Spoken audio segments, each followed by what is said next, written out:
Ma'am BEd एक degree है। अगर आप मास्टर्स के बाद बीएड करते हैं तो आपका बीएड 1 साल में ही हो जाएगा। एक तो आपकी होगी ट्रेडिशनल डिग्री और दूसरी होती है जिसे हम प्रोफेशनल डिग्री कहते हैं। रिक्रूटमेंट आया, हमने फटाफट जो है फॉर्म वॉर्म भर दिया। आयोग है, बहुत सारे ऐसे स्टेट्स हैं जो डायरेक्टली बीएड के बाद आपको टीचर बनने की अपॉर्चुनिटी नहीं देते हैं। तो इट्स इम्पोर्टेंट कि हमारे पास बीएड की डिग्री होनी चाहिए। अगर आपको हायर एजुकेशन में एंटर करना है तो यस, नेट बहुत जरूरी है। Hello everybody, very welcome to UGC NET Adda 24/7।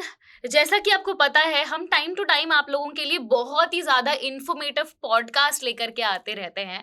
तो उसी श्रृंखला में, उसी क्रम में आप लोगों के लिए येट अनदर बहुत ही इंटरेस्टिंग और इन्फॉर्मेटिव पॉडकास्ट लेकर के हम आ चुके हैं यहाँ यूजीसी नेट अड्डा 24/7 के चैनल पर। ऑल्सो ये जो आपका पॉडकास्ट है, वो जिस टॉपिक के अराउंड है, वो काफ़ी इंटरेस्टिंग एंड काफ़ी सॉर्ट आफ्टर टॉपिक है। मतलब हम लाइव क्लास में हो या हमसे टेलीग्राम पर भी जो स्टूडेंट्स जुड़े हुए हैं, जो हमारे पेड क्लास के स्टूडेंट्स भी हैं, यूट्यूब स्टूडेंट्स भी हैं, सभी इस सवाल को हमसे कई बार पूछते हैं कि ma'am B Ed versus UGC NET, दोनों में क्या डिफरेंस है, कौन सा ज़्यादा अच्छा है, कैसे होता है, क्या क्या मतलब जो भी पैरामीटर्स है उन पे एक डिफरेंशिएशन बता दीजिए। तो भाई आ गए हम। लेकिन आज के पॉडकास्ट में I am not all alone, I have the ICT faculty here and political science paper 2 faculty Sanskriti ma'am. Hi ma'am. Hello ma'am, very welcome. Thank you so much. तो मुझे बहुत अच्छा लग रहा है कि मैं आज आपके साथ ये पॉडकास्ट कर रही हूँ, क्योंकि मुझे ना बड़ा मन था कि मैं ऐसा ना एक इंटरैक्टिव पॉडकास्ट करूँ। प्लस गिवन द सिचुएशन कि आप खुद भी बीएड कर चुकी हैं और यूजीसी नेट भी क्वालिफाइड हैं and same goes to me, same goes to me as well. तो आई थिंक हम काफ़ी एक अच्छा कंपैटिबल पेयर बनते हैं इस इंफॉर्मेशन को स्टूडेंट्स के सामने साझा करने के लिए। Indeed, ma'am. तो मैम मैं आपसे ये जानना चाहूंगी सबसे पहले तो कि मतलब डायरेक्टली टॉपिक पर ही आ जाते हैं गाइस, ठीक है। तो मैं ये जानना चाहती हूँ आपसे कि मैम बीएड क्या है, बस पहले तो हम ये बात कर लेते हैं। तो मैम बीएड एक डिग्री है जी, इतना ही समझिए कि बीएड क्या है। बीएड एक डिग्री है, जैसे आपको मास्टर्स बीए में, एमए में आपको डिग्री मिलती है, वैसे ही जब आप बीएड करते हो तो भी आपको एक प्रॉपर डिग्री मिलती है। ठीक है मैम। तो डिग्री तो मुझे मिल गई जी। लेकिन मैम अगर मान लीजिए ये डिग्री है, तो आपने अभी बोला कि ये मतलब ऐसे प्लेन डिग्री है क्या, मास्टर्स और एमए और इस एमएससी, एमए, बीए इस टाइप की डिग्री है या कुछ अलग है ये? देखो मैम, इंडिया में 2 टाइप की डिग्रीज होती है। एक तो आपकी हो गई ट्रेडिशनल डिग्री और दूसरी होती है जिसे हम प्रोफेशनल डिग्री कहते हैं। जी। तो जो बीए है, एमए है, ये सारी डिग्रीज ट्रेडिशनल डिग्रीज कहलाती हैं। बीएड हो गया, टेक्निकल डिग्रीज जो होती हैं वो प्रोफेशनल डिग्रीज होती हैं। तो प्रोफेशनल डिग्रीज वो डिग्रीज है जिनमें आपको जॉब मिल रही है। ट्रेडिशनल डिग्रीज सिर्फ बेसिकली पढ़ाई के लिए होती है, राइट। तो बीएड जो है वो एक प्रोफेशनल डिग्री है। और मैं आप लोगों के लिए एक और एनईपी का एंगल भी बीएड में लेकर के आना चाहती हूँ। अगर हम बात करें बीएड प्रोग्राम की, तो एनईपी में कुछ नए प्रावधान आए हैं बीएड को लेकर के। वैसे तो अगर हम बीएड की बात करें तो अगर आप बैचलर्स कर लेते हैं 3 साल का, तो उसके बाद आपको 2 साल का बीएड करना होता है। लेकिन न्यू एनईपी 2020 के अकॉर्डिंग अगर आप 12th के बाद इंटीग्रेटेड बीएड करते हैं तो 4 साल में आपको BEd as a professional degree मिल जाती है। अगर आप मास्टर्स के बाद बीएड करते हैं तो आपका बीएड 1 साल में ही हो जाएगा। और अगर आप वैसे नॉर्मली बैचलर्स के बाद जाते हैं तो आपके पास 2 साल का टाइम होता है बीएड डिग्री कंप्लीट करने का, यानी 2 years, 1 year एंड 4 years का इंटीग्रेटेड बीएड ये एनईपी में नोटिफाई किया गया है लेटेस्ट एनईपी 2020 के अंदर। अब बीएड की बात तो हो गई मैम, बीएड की बात हो गई है, तो क्योंकि हम बीएड वर्सेस यूजीसी नेट की बात कर रहे हैं, तो यूजीसी नेट अभी तक तो हमें यही पता है कि एलिजिबिलिटी टेस्ट है और ये असिस्टेंट प्रोफेसर बनने के लिए यूनिवर्सिटी और कॉलेजेस में बच्चे क्वालिफाई करते हैं आफ्टर देयर मास्टर्स, राइट। तो मास्टर्स के बाद हमने क्वालिफाई कर लिया यूजीसी नेट, बैचलर्स के बाद हमने मे बी बीएड कर लिया या मास्टर्स के बाद में भी हमने बीएड कर लिया। तो बीएड से क्या हमको डायरेक्टली जॉब मिल जाएगी? क्योंकि बीएड आई थिंक स्कूल वाले एग्जामिनेशन के लिए होता है, मतलब स्कूल में अगर आपको जॉब चाहिए, टीचर बनना है, तब हम बीएड करते हैं। और अगर हमको असिस्टेंट प्रोफेसर बनना है, कॉलेज और यूनिवर्सिटी में जाना है, तो हम मास्टर्स के बाद नेट क्वालिफाई करते हैं। ये सिंपल सा एक बहुत बड़ा डिफरेंस भी है। अगर आपको स्कूल लेवल पर जॉब जॉब करनी है जी 12th क्लास तक तो हाँ हाँ आप बीएड करेंगे, हम्म लेकिन अगर आपको हायर एजुकेशन में एंटर करना है तो हम्म यस नेट बहुत ज़रूरी है।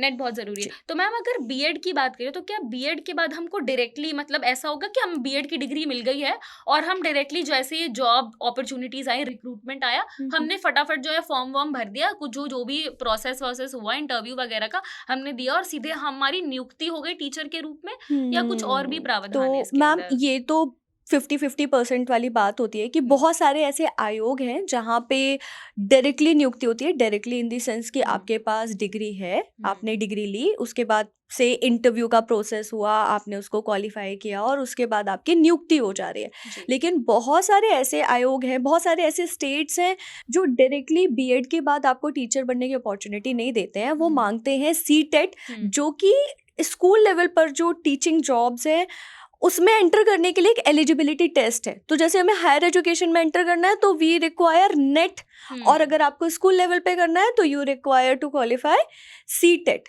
तो बहुत ओके सारी जगह है बीएड के बाद सीटेट आपने करना है, इसके हम्म बाद अगेन कई जगह सिर्फ एग्जामिनेशन बस है, कुछ जगह हम्म एग्जामिनेशन प्लस इंटरव्यू है। फिर आप हम्म जब ये सारी चीज़ों को क्वालिफाई कर लेते हैं तब फिर आपकी स्कूल में टीचर की तरह नियुक्ति होती है। तो मैम क्या प्राइवेट जॉब में अगर हम बात करें, ऐसे गवर्नमेंट आयोग तो हम कह सकते हैं कि ये तो गवर्नमेंट, सरकारी मतलब बिल्कुल। गवर्नमेंट है पूरा। हाँ जी। अगर हम प्राइवेट की बात करें तो हम्म। प्राइवेट एंटरप्राइजेस में आई थिंक अभी एनईपी 2020 में, क्योंकि हायर एजुकेशन पढ़ाती हूँ स्टूडेंट्स को, तो जी। उसमें ये चीज हो गई थी कि बीएड जो है वो एक कंपलसरी डिग्री बना दी गई थी। अगर हमको स्कूल लेवल में जाना है, टीचर बनना है, जी। तो इट्स इम्पोर्टेंट कि हमारे पास बीएड की डिग्री होनी जी चाहिए। मैम। ये चीज जी। हो रहा था। और प्लस अब सीटेट का क्वालिफाई भी होना जरूरी है।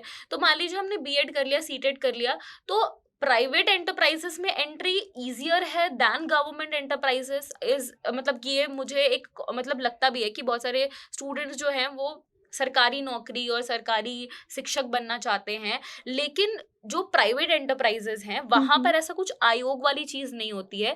तो वहां पर हम अगर मान लीजिए अपना करियर स्टार्ट करना चाहते हैं किसी प्राइवेट सेक्टर में स्कूल लेवल पर ही, तो क्या बीएड क्वालिफाई करके, सीटेट क्वालिफाई करके हम किस तरह से प्राइवेट स्कूल में एंट्री ले सकते हैं? If you have any idea about it. Ma'am newspaper में हम्म नोटिस वगैरह निकलता है अच्छा आजकल, लिंक्डइन वगैरह जो हो गया है उसके थ्रू बहुत सारी जो प्रोफेशनल वेबसाइट्स है, लिंक्डइन इज़ हाँ हाँ वेरी पॉपुलर, हाँ उन पे बहुत सारे नोटिस वगैरह निकलते हैं। तो ये तरीका होता है, और कुछ बहुत बड़ी बड़ी चेन्स है, सपोज हम्म डीएवी है हम्म आई थिंक, और डीपीएस वगैरह जैसे जो स्कूल्स हम्म होते हैं, hmm I am not very much sure, लेकिन हम्म मैंने देखा है कई बार कि इनकी प्रॉपर वेबसाइट से आप वेबसाइट पे जाके अप्लाई करो करियर सेक्शन में। तो इस तरीके से आप प्राइवेट स्कूल्स में भी अप्लाई कर सकते हो। रही बात डिफ़िकल्टी लेवल की इन सारी चीज़ों की, तो मुझे लगता है सरकारी एग्ज़ाम्स इसलिए ज़्यादा डिफ़िकल्ट हो जाते हैं क्योंकि उनकी प्रोसेस ही बहुत स्लो है। जैसे 2018, 2019, 2020 इनका ही अभी जॉब का जो वैकेंसी है उसका ही कहीं इंटरव्यू फेज़ चल रहा है, कहीं अपॉइंटमेंट चल रहा है, राइट? तो ये सारी चीज़ें स्लो होने के कारण भी हमें वो दिखने लगती हैं कि वो बहुत ज़्यादा कॉम्प्लेक्स हो गई हैं। जी प्राइवेट में जाना भी इतना ज़्यादा अभी आसान नहीं रह गया हम्म क्योंकि कंपटीशन बहुत ज़्यादा हाई है। बट हाँ, कंपैरेटिवली अगर आप कहोगे गवर्नमेंट से तो हम्म शायद स्कूल लेवल पे थोड़ा-सा ईज़ियर है ओके एक एज बार। कम्पेयर टू हाँ, एज़ कम्पेयर टू गवर्नमेंट, क्योंकि गवर्नमेंट। हाँ गवर्नमेंट में स्लो भी चल रही है सारी हम्म प्रोसेस, तो ईयरली नहीं हो तो रही ऑफ अगर हम कोर्स। इसको नेट से कंपेयर करते हैं मैम, तो मुझे एक मतलब एक बात इस पे ऐड ऑन करनी है कि अगर हम नेट को कंपेयर करें, सो बेसिकली होता ये है कि we are giving NET examination and वहां पर नेट एग्जाम देने के बाद हमने नेट क्वालिफाई कर लिया है, हमारे पास असिस्टेंट प्रोफेसर बनने की अपॉर्चुनिटी है कॉलेज में भी और यूनिवर्सिटी लेवल पर भी, राइट? कॉलेज में भी हमारे पास अपॉर्चुनिटी है, यूनिवर्सिटी लेवल पर भी हमारे पास अपॉर्चुनिटी है। हमें अगर, अब जैसे मैम ने बताया हमको कि हम स्कूल्स की वेबसाइट वगैरह पर जाकर के देख सकते हैं। बहुत बार आप लोगों की ये क्वेरी भी आती है कि मैम हमारा नेट तो क्वालिफाई हो गया है, हमारे जेआरएफ क्वालिफाई हो गया है, हमारा नेट क्वालिफाई हो गया है, अब हम जॉब कैसे सीख करें? ये बहुत सारे स्टूडेंट्स को नहीं पता होता है कि एक्चुअल में आपको अगर कहीं पर भी जाना है, कहीं पर भी रिक्रूटमेंट देखनी है किसी भी सरकारी कॉलेज या यूनिवर्सिटी की या प्राइवेट कॉलेज या यूनिवर्सिटी की, it's very important to keep a track on their website itself. आपको जो वेबसाइट होता है उनका किसी भी रिस्पेक्टिव जो भी आपके कॉलेज है और यूनिवर्सिटी है उनके रिस्पेक्टिव वेबसाइट्स को अगर आप सीख करते हैं तो वहाँ पर आपको बहुत सारी जॉब अपॉर्चुनिटीज़ के बारे में या जो भी उनके करंट रिक्वायरमेंट्स हैं उस पर उनकी खुद के ही जॉब पोस्टिंग्स होती हैं उनकी वेबसाइट पर। अगर आप बहुत ट्रेडिशनल मेथड नहीं इस्तेमाल कर रहे हैं, आजकल मैम बहुत सारे लोग हैं जो न्यूज़पेपर वगैरह नहीं पढ़ते हैं, जी मैम, मतलब बिल्कुल न्यूज़पेपर एक्चुअली ऑब्सोलीट हो चुका है, print true. Media actually obsolete हो चुका है। जो ज़्यादातर रिलायबल सोर्स आ गया है वो इंटरनेट आ गया है, हाँ लोगों जी, के पास एक्सेस है, ईजी एक्सेस है टू इंटरनेट, वेबसाइट्स पर जाने का एक्सेस है। तो I think that is a more proactive approach yes, अगर कोई नेट क्वालिफाई करके कहीं पर असिस्टेंट प्रोफेसर की जॉब के लिए जाना चाहता है तो। बिल्कुल मैम। तो आई थिंक अगर बीएड की बात करें, अगर किसी को स्कूल लेवल तक रहना कि भाई हम 12वीं तक ही पढ़ाना चाहते हैं, हम बहुत हायर एजुकेशन में नहीं जाना चाहते हैं, तो आई थिंक उनके लिए BEd CTET is good. Yes, अगर कोई अपने लिए एम्बिशियस है, वो ये सोच रहा है कि नहीं भाई मुझे 12वीं तक नहीं, मैं एम्बिशियस हूँ, मुझे नहीं लगता कि मेरा लेवल स्कूल तक सीमित है, मैं कॉलेज और यूनिवर्सिटी के बच्चों को गाइड कर सकता हूँ जहाँ पे वो डिग्री ले रहे हैं, तो शायद उनको फिर आई थिंक नेट के लिए जाना चाहिए। क्योंकि क्वेश्चन यही बनता है बिल्कुल। कि विच इज बेटर, बीएड और net, and this is what our podcast is actually about, that you should go for जी, B.Ed or you should go for NET. तो answer is right in front of you. Your ambition, your career, मतलब जो आप career choose करना चाहते हैं basically, that basically decides कि आपको कहाँ जाना है। But having said that ma'am, I also think कि हमें अपनी अपॉर्चुनिटीज ओपन रखनी चाहिए। जी, आई डोंट थिंक कि we should close that door. मतलब मुझे नहीं लगता कि मैंने बीएड भी किया हुआ, मैंने यूजीसी नेट भी क्वालिफाई किया हुआ, आई डोंट थिंक आई रिग्रेट कि मैंने ये किया है। I don't regret doing that, and I think same goes for you. मतलब यस, अपॉर्चुनिटीज तो होनी चाहिए ना जी। हमारे पास। अगर हम बीएड भी कर लेते हैं, नेट भी कर लेते हैं, हम एटलीस्ट अपने लिए एक्सप्लोर कर सकते हैं, है ना ma'am? If you have to add something to it. Ma'am मैं यहाँ पे एक चीज़ ऐड करना चाहूँगी, मैं अपना पर्सनल एक्सपीरियंस ऐड करना चाहूँगी ना कि आपका क्या होता है कि यहाँ बच्चे कंफ्यूज हो रहे हैं आई थिंक कि बेटर क्या है, बेटर क्या है। देखो बेटर जैसा कुछ नहीं है, दोनों बेटर है, ठीक है। मेरी इच्छा थी कि मैं हायर एजुकेशन में जाऊँ, जो अभी अंशिका मैम भी कह रही है कि हमने अपॉर्चुनिटीज़ खोली, आप भी खोल सकते हो अपने लिए, लेकिन वो चॉइस इज़ योर्स। आपको ये देखना है कि आपकी प्रायोरिटी क्या है, ठीक है।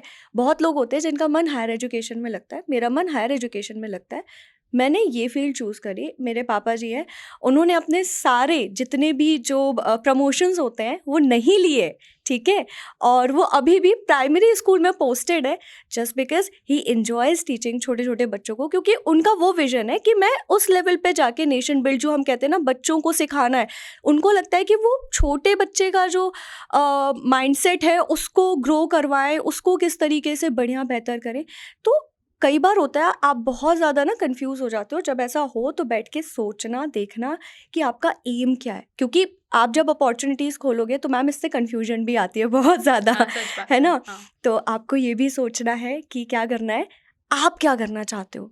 Yes ma'am please. तो हाँ, तो मुझे लगता है कि हमने काफ़ी चीज़ें हमने एलिजिबिलिटी की बात भी कर ली है। आई थिंक यूजीसी जी नेट और बीएड की जी जी, एलिजिबिलिटी क्या है तो एक हमने, बार रफली हाँ, बता एक ही बार देते हैं रफली मैम कि नटशेल में हाँ, थोड़ा बहुत तो हाँ, बीएड का मैं बता हाँ, देती हूँ ठीक है, कि बिल्कुल। बीएड के लिए देखो, आप अपने ग्रेजुएशन के बाद कर सकते हो बीएड, आप उसके लिए भी एलिजिबल हो। आप अपने मास्टर्स के बाद भी बीएड कर सकते हो, और इससे पहले कि तुम लोग कमेंट सेक्शन में पीएचडी वाले लिख दो कि मैम मेरी पीएचडी हो गई है, क्या मैं बीएड कर सकता हूँ, तो पीएचडी के बाद भी आप बीएड कर सकते हो, ठीक है जी मैम।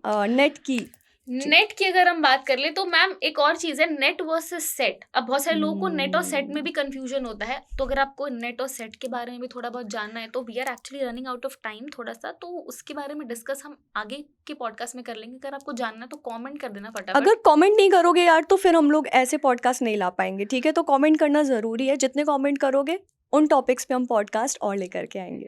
बिल्कुल। तो नेट की एलिजिबिलिटी की अगर बात कर ले, ग्रेजुएशन हो गया आपका, पोस्ट ग्रेजुएशन हो गया, मास्टर्स आपने कर लिया है, मास्टर्स के पहले सेमेस्टर में रहते रहते भी भाई आप यूजीसी नेट का फॉर्म भर सकते हो। ये प्लीज अपने दिमाग में रखना क्लियर, कि ऐसा नहीं है कि मास्टर्स कंप्लीट होने के बाद ही कर सकते हो, मास्टर्स के साथ भी कर सकते हो, यूजीसी नेट का पेपर दे सकते हो, क्वालिफाई कर सकते हो। और जैसे नेट और जेआरएफ का हम एलिजिबल, मतलब जेआरएफ की हम ऑलरेडी बात कर चुके हैं कि अगर आपके मार्क्स मार्क्स ज़्यादा होते हैं, कट ऑफ ज़्यादा जाती है, आप JRF क्वालिफाई करते हो, जूनियर रिसर्च फेलोशिप होती है, आपको PhD में आपको हेल्प मिलती है, आपको स्कॉलरशिप मिल जाती है। नेट का सिंपल सा फंडा यही है, 55% मार्क्स हैं आपके मास्टर्स में, तो आप आराम से जा करके अपना नेट क्वालिफाई कीजिए। नेट क्वालिफाई करके be proactive while you are searching for your jobs in any government or in any private university or college, and there's ample of opportunities out there, it's only that you have to seek for it. अगर आप ढूंढते हैं तो आपको सब कुछ मिलेगा, अगर आप कंप्लेन करते हैं तो आई थिंक कंप्लेन से कुछ वैसे भी नहीं होने वाला है, so it's better that you should be positive, and positive aura के साथ अगर आप किसी चीज़ को करते हैं, किसी चीज़ को टेकअप करते हैं, तो आई थिंक वो जो पॉजिटिविटी होती है ना, वो आपके लिए अपने आप अपॉर्चुनिटीज़ के दरवाजे खोलते खोलते खोलते खोलते चली जाती है। सो आज के पॉडकास्ट के लिए इतना ही। नेक्स्ट पॉडकास्ट में आप सबसे एक बहुत ही और इंटरेस्टिंग और सॉर्ट आफ्टर टॉपिक के साथ मिलेंगे। कोई और भी मिल सकता है, मैं भी मिल सकती हूँ। मतलब बेसिकली हम ये चाहते हैं कि UGC नेट अड्डा 24/7 आपको लगातार निरंतर जानकारी देता रहे, ठीक है? तो ऐसी ही जानकारी भरी पॉडकास्ट के लिए, ऐसे जानकारी भरे इन्फॉर्मेशन के लिए सब्सक्राइब कर लेना channel UGC net Adda 24/7। Thank you Thank you so much everyone. Tata, bye bye.